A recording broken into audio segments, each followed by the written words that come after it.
Story 1. Background: I'm F23, one of only a few female students in a male-dominated course. Furthermore, I am at a highly prestigious university and I haven't really gotten along with the guys on my course. They are all very competitive and I just don't really enjoy their company. Everything turns into a pissing contest, and they definitely take me less seriously because I'm a woman. I stopped interacting with them beyond the mere minimum, and choose to hang out with other people. Anyway, I did well in our recent exams. I topped 2 out 4. Our professor congratulated me during class. I wouldn't have advertised this myself. Ever since then, my interactions with a specific group of male classmates have gotten weird. They're now outright rude and challenge me aggressively in class discussions. We recently had some presentations and one of them chose to do theirs on, to put it simply, pretty privilege. They specifically pointed to 2 papers that suggested that pretty female students get overscored in assessments. The other guys in the group snickered and one even gave me a wink. Afterwards I heard them in the hallway joking that they had experience with that themselves. I've been seeing a PhD student within our department for a month. He has literally nothing to do with our course. Well, we ran into one of my course mates A together. The next day in class his friend B asked me if my boyfriend helped me with exams. He said this intentionally loudly and in front of the professor, who heard this. I replied that I don't have a boyfriend, cause he's not my BF, but then B pointed out that he had run into me with the PhD student, making a point to say his name. The professor knows him. I just replied that we're only friends. They didn't let up. I heard that they discussed this thing in 2 more classes, in earshot of the professors. Both times they suggested I got help for my exams. I wasn't even seeing him then. I didn't confront them, but this has been causing me so much anxiety. Even without the exam accusations, I worked hard to get here and I don't want to be known among the faculty for my dating life. I raised this issue with my supervisor, without the intention of taking it any further, but I wanted her advice as a woman in academia. She convinced me to let her email their supervisors to remind them of proper conduct and describe their treatment of an unnamed female student. She didn't name me, but they figured it out. They confronted me after class and asked me why I would report their silly joke.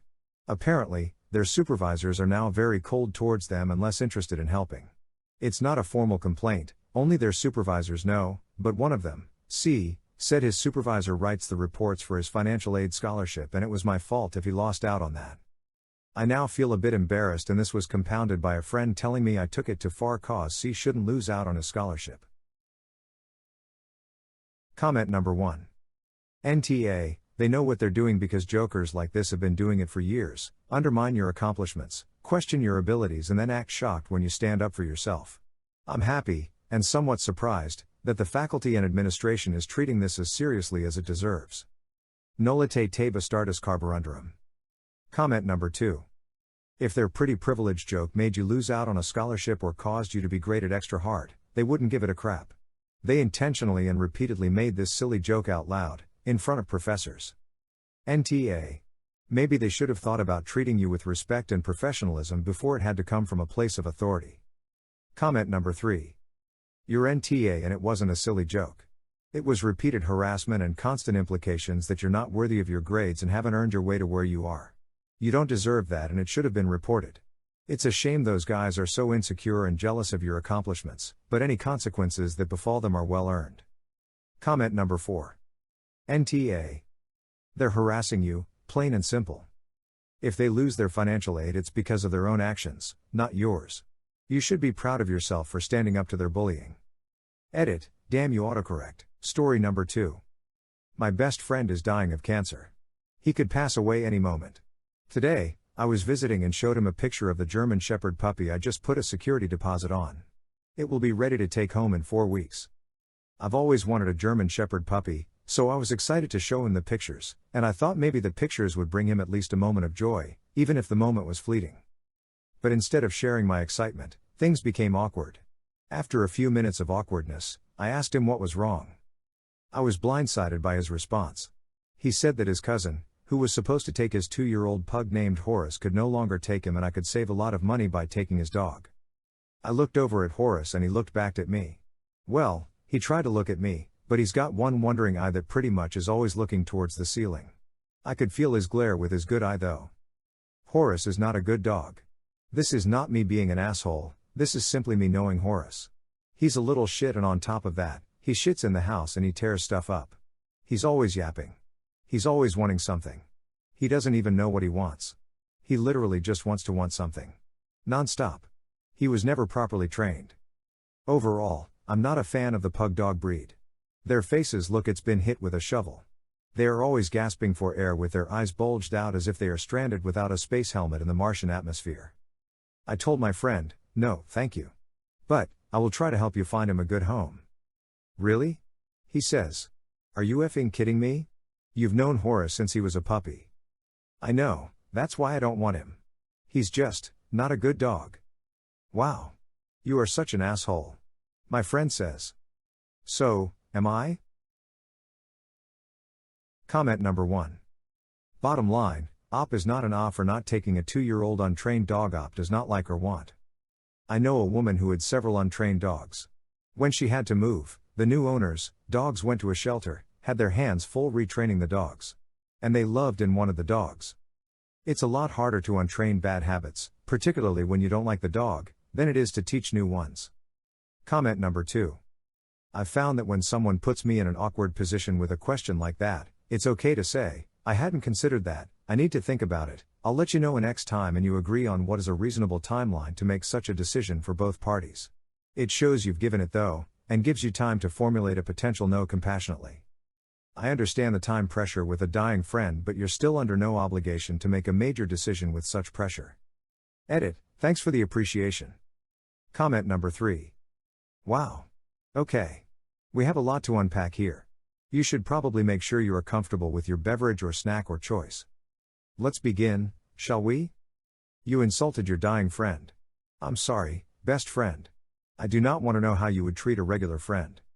You put a security deposit on a breed of dog that you have always wanted, which is great, congratulations. But, this breed of dog are usually smarter than their owners, and require a lot of training, as does any puppy or dog. Puppies shit in the house. They piss in the house. They tear things up. They whine. They bark. They chase butterflies, leaves, squirrels, bunny rabbits, pretty much anything that moves. They are extremely inconvenient, albeit cute, for about the first 2 years of their lives. And they have the attention span of a toddler while you are teaching them the appropriate times and place for those activities. Alright. Now that we got that out of the way, you could have approached that subject 10,000 different ways, none of them include insulting your best friend who is dying. You could have said, I had no idea your cousin isn't able to take Horace anymore, that must be really stressful for you. I'm sorry. I'm not equipped to handle 2 dogs and my security deposit is non-refundable. They usually are unless you have an extenuating circumstance like your best friend dying. I would be happy to help you find him another home though where you can be confident he will be happy and well taken care of. I'm not a fan of cleaning my cat's litter box, but I do it anyways without insulting them because I care about them. You don't have to take Horace if you don't want him. You don't have to take Horace because you don't like him.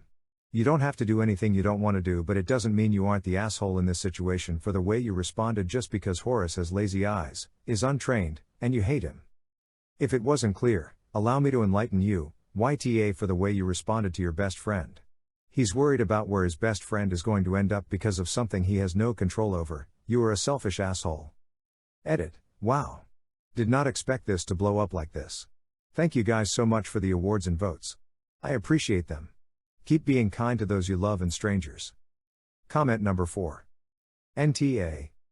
Your best friend is an A for being upset that you won't take his poorly trained dog. Nearly every time a dog is poorly behaved, it's the owner's fault for not training him. That is probably what happened here. If you don't want his dog, you shouldn't take him.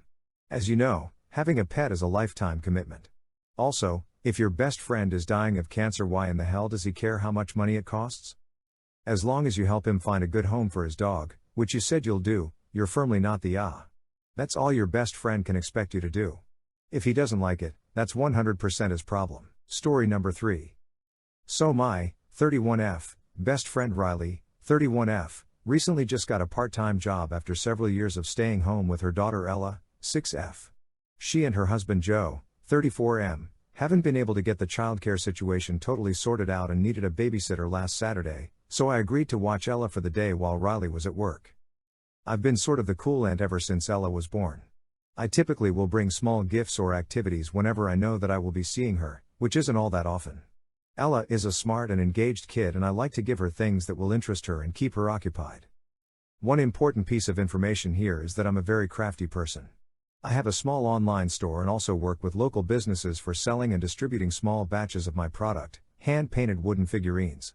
I thought it might be fun to introduce Ella into my hobby/business, so I ended up bringing 10 unpainted figurines to choose from, a few tubes of acrylic paint, and some paint brushes. We immediately got to work and Ella was so into it. She had an absolute blast painting her turtle figurine. But when it came time for me to leave, I started packing up all of my supplies and Ella became visibly upset. Riley insisted that I leave the supplies behind so that Ella could keep and play with them. I disagreed, and basically said that I have no obligation to give away any of my belongings. I personally feel like I was more than generous by babysitting Ella on my day off. I do have a regular 9-to-5 job as well, and providing a fun activity for her. Riley pointed out that I have a pretty large stock of items at home, which is true, but still, letting Ella keep the supplies and figurines would have been a loss in profit for my business. Ella cried when I didn't let her keep any of the stuff and Riley argued that I should have never brought toys over if I wasn't willing to let Ella keep them. Now Riley hasn't been responding to any of my messages or calls and I can only assume she's still angry over this whole thing. I thought I was doing something nice by babysitting and providing a fun activity. AITA for not letting Ella keep my crafting supplies? Edit, just clarifying that I did let Ella keep the one completed turtle figurine that she painted herself. Everything else I took back home with me. Comment number 1. NTA. Does Riley start dismantling the swings when she leaves the playground? Edit, thanks for the votes, replies and awards. I'm telling everyone that this was the comment that broke Reddit yesterday's smile. Comment number 2. NTA probably shouldn't put toys in quotations made me think of something else. But no, the things you brought were more supplies than toys and they shouldn't have expected you to leave things like paints, brushes and other art supplies behind, maybe the figurines she painted but that's it. Comment number 3. NTA, completely. Why do I have a feeling that your friend will suddenly forgive you when she needs you to babysit again? Comment number 4.